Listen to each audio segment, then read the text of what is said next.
Okay, hi, it's me. It's been a while since I've filmed, honestly, but I wanted to give a few updates. So first, this is where my projects are, I guess. But I've been working on a handful of things, still drafting, still querying. So for querying, and I do think I have some footage that we can go back and look at, but I got through my first batch and a half, which was, I think it was 8 queries, and I got all those initial rejections, and I honestly didn't really get any actionable feedback. So what I decided to do was I hired an editor to go over my query letter. And this is a lot cheaper than your whole book, but I also had gotten feedback back when I did hashtag 10 queries that my sample pages were really good, so I didn't think that was the problem. I think it's the query letter potentially, or just in general the fact that it's not the best debut queryable type of book. But I thought, let's do it. Let's get an editor's feedback. Let's try and really improve it, both just so that I learn more about writing query letters and also just to give this book the best chance I can right now. So I did that.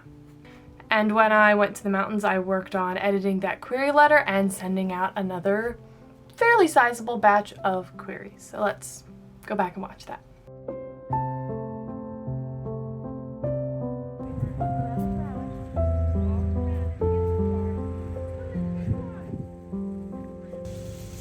You know what you want to try, James? Come and pick. See what it feels like. Yeah, they're delicious. Here, this is what you do, James, is you just bend it up. So come here, I'll show you. Tomatoes Hey, that I'm Aubrey, getting ready are to you still eating your process. pear? Are you done? No? Okay. Do you want to take a break and eat one of these? These are cherry tomatoes, aren't they? No, what you want to give her is this. She loves the chicken. I like tomatoes. No.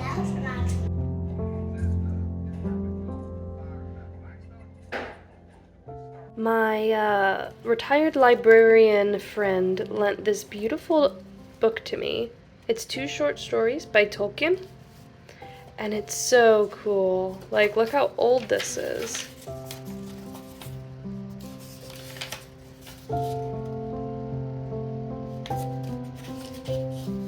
Look at this.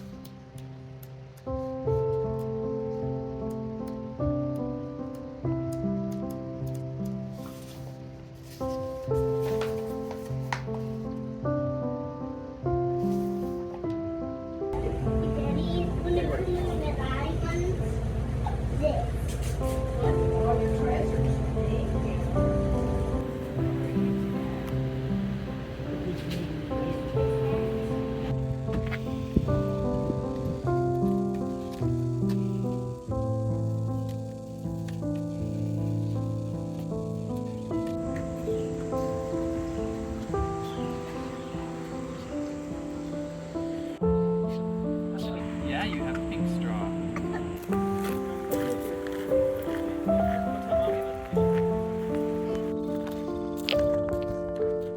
Are the bugs getting in your eyes, little girl? Yeah.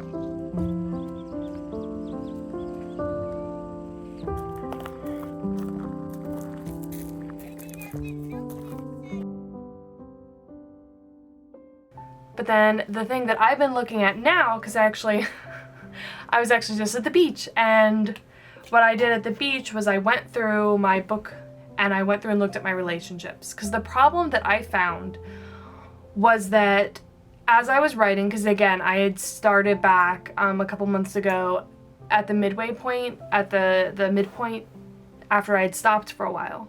So everything wasn't as super fresh for me, and I had gone through and read back through the whole outline, but the thing I didn't quite have fresh in my mind was the status of the relationships and the dynamics. And there's one particular relationship that it's sort of I'm not gonna call it enemies to lovers, but it's got some of those vibes where there's an initial level of distrust and not understanding each other's motives. And I don't know if it's just me, but that is really, really hard to keep track of in my head. What is all the things they said? What are they currently thinking about each other? How is this progressing? And also, something else I've noticed that I've been struggling with is I have these scenes, right? These events that happen down the timeline, and, you know, they make sense from a trajectory perspective and like a, you know, momentum perspective, but there isn't much going between them. And I think this is one of those things that's like, it's an early draft kind of thing, because like you don't want to start interweaving all your scenes too much until you kind of have the high level developmental stuff figured out and fleshed out. But it's like, I feel like to make the whole book feel really cohesive, and this is something that I see in really good books and less so in like not as great books, but you'll see this interconnectedness between their conversations, between the dialogue, between the things that they're seeing that reference each other, so that it doesn't just feel like each scene happens independently to move the character forward, but like those scenes also all interact. So like, you know, conversations that reference earlier conversations in the book, like threads of consistency in the setting of things that change. And I definitely don't have that right now, and that's been very glaring to me. And again, I think it's kind of unavoidable at this stage in the writing process, just because the scenes all are fairly separate, and I think that's something that's easier to add in maybe after the fact. Like, if I have to rewrite major chunks of this book when I'm going through the developmental revision process, that's a harder thing to edit out and change. I don't know. But I've been thinking about that. But what I went through and did is I went through all the scenes I've already written, and I kind of made this like sort of map thing where I took every single scene and I wrote kind of what happened between the characters, and I did 2 of the side relationships too, but it was sort of like, oh, this is what they're seeing of each other. This is what they talk about. If there's anything notable, it's in here. So I have that for the first 26 chapters, which is, I mean, I've written part of 27, but I've made very little progress the last few months. But anyway, I did this, and I think what I want to do now is kind of like, I have what happened. Like, this is the on the surface relationship, I guess, of how they've interacted with each other directly, their actions, what they've said out loud. So I think I want to go through and map out a little bit more like a timeline of their internal like thoughts and opinions on each other. Like, I want to kind of make a timeline and maybe have like the external things that happened, and then have like, what are those characters thinking inside? What are they expecting of each other? What are they trying to do? So that I can sort of understand this, because I don't know why this has been so difficult for me with drafting this. Like, I don't know if I've just gotten better enough at writing that I can understand that these things need to happen, and I didn't before, but it's really stumbling.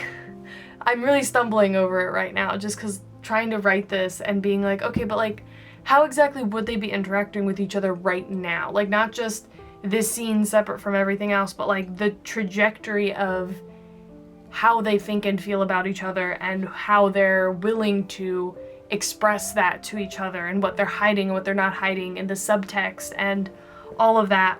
So I think I talked about this before, but I'm not a very like, oh, things just occur to me and work their way out in my brain. Like, I have to really map things out in order for them to make sense. So this is one of those things that I'm gonna have to map out, and I think I'm going to need to incorporate, however I figure out how to do this, into my outlining process in the future. Because if you saw my video on my next writing project, it is going to have a sort of like heist, found family kind of vibe to it. Like, I think what I was saying sort of made me think of was like Six of Crows if everyone was an epic nerd, is kind of my little like, you know, but like witches.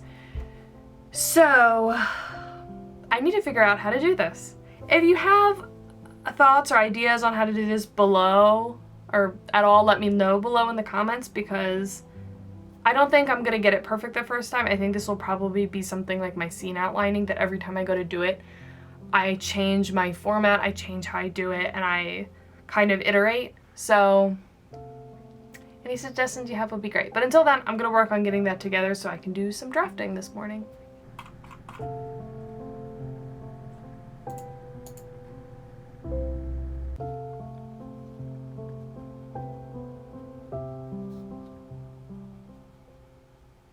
Okay, so I think I figured out how I'm gonna do this. I've put the first 2 acts, first half of the book, whatever, on this timeline.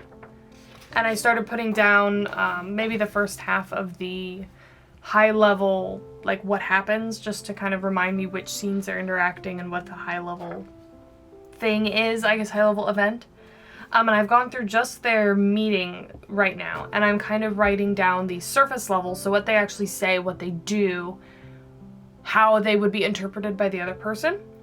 And then I have their like sort of private, like what they're thinking, what they're aware of but not saying, and then the subconscious level, so like how this is tying into like their own personal arcs and misbeliefs and like the things that they wouldn't be aware of but that are in play in these scenes.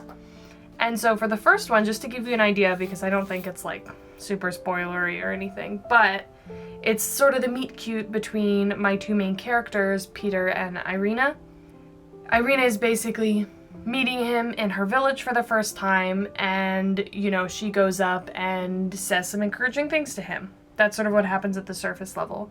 And for him, he's kind of the type of person that expects people to never understand him. Like, he's kind of always been hiding things and showing a different side of himself to everyone else and sort of just living in this perpetual, like, masked state. And so when she kind of comes up to him and is basically encouraging him and, you know, being kind to him in ways that, you know, show that she sees him and understands kind of this side of him that he hadn't been even realizing that he was being watched, and that, you know, like, he just feels very vulnerable, very seen. And so, you know, subconsciously, this is sort of pushing on his misbelief that no one understands him, and he's like faced with this possibility that, is this a person that actually sees me? Am I in danger now? Is this a problem? Like that sort of fear response to someone pushing against his misbelief. But then subconsciously what he's sort of thinking is, you know, acknowledging that, like, oh, does this person like actually understand me? He doesn't want her to, he doubts it, and he's having a lot of flashbacks and thoughts of his past and the reason why he would be fearful of this, right? And then on the surface, he's being a little awkward, a little closed off, kind of distant, struggling to maintain this mask of indifference, even though she kind of already pegged him, you know? So that's sort of where he is. And this isn't, again, like, it's not from his POV anywhere in this book, but that's sort of where he is. And then for Irina, she thinks he's there to help her family. So her basic misbelief kind of idea is that she has to distance herself from people, or she's going to, like, destroy her relationships, and, like, basically that she's broken and she can't let other people see that. That sort of a thing. So on the subconscious level, she is sort of facing her fear just a little bit, and just the way she can convince herself to sort of interact with someone in a way to help her family. And so she's going up to him and is like, you know, encouraging him, being kind to him, hoping that he's there to help her family. And so subconsciously, right, that's a very difficult place for her to be in, because she doesn't want to put herself in the spotlight, doesn't want to accept any of the responsibility, doesn't want to, you know, face first approach this sort of a thing, but she also has this really deep love for her family that sort of encourages it. And so she sort of like is subconsciously like rationalizing this behavior of, well, you know, he's not my family, I don't know him, I don't have a relationship with him, he's not going to see anything in me in the brief amount of time we're interacting, but I need to save my family and they'll never know that I did this, right? Like that, only willing to do things to help her family if they don't know about it. But then subconsciously what she's thinking, or her private thoughts that she's aware of, she is thinking that, you know, he can save her family and she's desperate for him to stay. And so she's sort of forcing herself to talk to him even though she doesn't want to, because he can help her family and, you know, she really wants him to do that. And then on the surface level, what she's sort of doing though is showing her, you know, perception, her awareness. She helps him get materials for like a poultice, tells him he's doing fine, etc., etc. So I think that surface level is really what they see in each other, right? So like what Peter is seeing of her is that she's intuitive, she sees him, she is kind, like she's a genuine kind of person, like a very, very positive reaction from this, even though he kind of is fearful of it and kind of pushes it away, but that's what he sees. And what she sees of him is that he is, you know, maybe very modest, not sure of himself, in a vulnerable kind of place. And that's what she's sort of seeing of him, which sort of then feeds back into their own private thoughts and everything, which then feeds into their subconscious thoughts. So that's what I have for this first meeting. And I think I'm going to go through and do this for most of the scenes where things change at least. And then I think I should be ready to keep going. It takes a hot minute though, so. Okay, so I finished mapping out the second scene between them, and I really like how I have this set up for a, I don't want to say enemies to lovers, but like an initial really disliking each other kind of a thing. And so what happens in the first scene, right, is that they are both fighting against their misbelief and their fear, right? Like they're slightly leaning into this desire, his desire to be seen and her desire to belong and take care of her family, right? But then in the second scene, there is not a misunderstanding, but basically they both reinforce each other's misbelief, which that first hint of fighting that misbelief to then their misbelief being reinforced kind of really makes it really impactful on them and starts off this really negative relationship between them. And so for him, basically she learns what he was actually doing there in the village, right? He's not actually there to help her family. And he learns that she wants to come join his group that he hates, right? And so at the surface level, what Peter's doing is he is kind of pushing her to say, you know, saying that, you know, she's too gentle, too honorable for this, like this is a bad thing for her to do, right? And then on the surface, what she's doing is basically she's mad because she found out that he's, you know, from this group that she also hates. And she feels like she was tricked. And then the fact that he's saying that, you know, she's not fit out for this, that she's not going to do well, like, is reinforcing this fear of hers. And, you know, she doesn't want him to tell her what to do, so there's that initial external conflict, right? But then privately for him, what he's thinking, right, is that he doesn't want someone who sees past his mask to be around the people that he is intentionally masking to, right? Like, he doesn't want that to be a vulnerability, a weakness. And also, like, he does think she's too good. But then as the fight progresses, right, he realizes that, like, oh, like, she doesn't understand me at all. She doesn't know me at all. She completely misunderstands who I am and what I'm doing. And his reaction to that is to shut down to her, basically. It's like, okay, well, you know, clearly, you know, you don't understand. I'm not going to tell you otherwise. Like, I'm not going to fight for you to understand my motives and what I'm doing here, right? That defense mechanism flips. And subconsciously, this reinforces his belief that, you know, no one sees him, even when he might think that someone understands who he is and what he's doing, they really don't. And that reinforces this idea that, like, he is, you know, kind of all by himself. He can't rely on anyone. He only has himself. Like, no one understands him and what he's doing. And then for her, he kind of, what she thinks, because she kind of makes an assumption a little bit about what his job is in his group. And she has a lot of really traumatic past experiences with this type of person, I guess. I'm being very vague intentionally. But basically, she thinks he's worse than he is and makes a bunch of assumptions and has this really negative reaction to him in that, you know, she feels like she was tricked. She feels like this is someone that is actually out to hurt her family and she was helping him. And so she feels bad about that. And also, like, now he's saying basically that he doesn't think she can do what she needs to do, that he doesn't think she belongs, that she can't join his group. And so she's very upset about that, and this sort of feeds into this self-deprecating idea that, like, yeah, I can't do it. This is not what I'm supposed to do. Like, I'm not up for this. I'm not the person for this job, but I don't have a choice right now, right? And so subconsciously, that reinforces how undeserving and unworthy she feels. So they've both given each other hope and then crushed it, and then created this almost misunderstanding between each other because neither of them actually know each other's real motives, because those are things they have to keep a secret, right? Like, he has never told anyone what he started doing or what his motives are. And he's certainly not going to tell this random stranger that's throwing accusations at him that, you know, is basically throwing herself to the wolves. And she's not going to reveal herself to the very enemy that has ruined her life.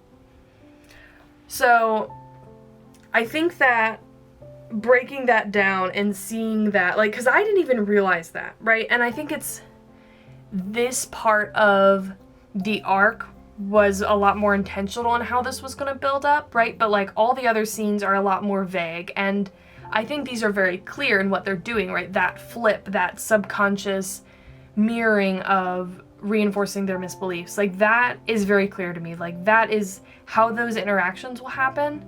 Super clear. And I already have some ideas on how to like do a little bit of revisions to make this even more clear.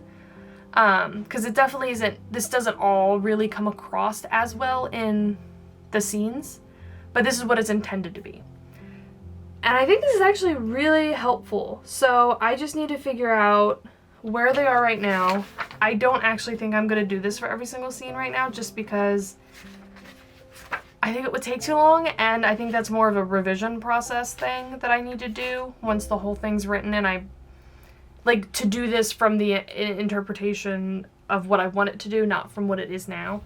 So I'm just going to go through the last couple of scenes that I've written to figure out exactly where they are now, and then maybe do this for my outline for the next few scenes going forward and see if that helps me. I'm not sure, but this is helpful. This is very helpful.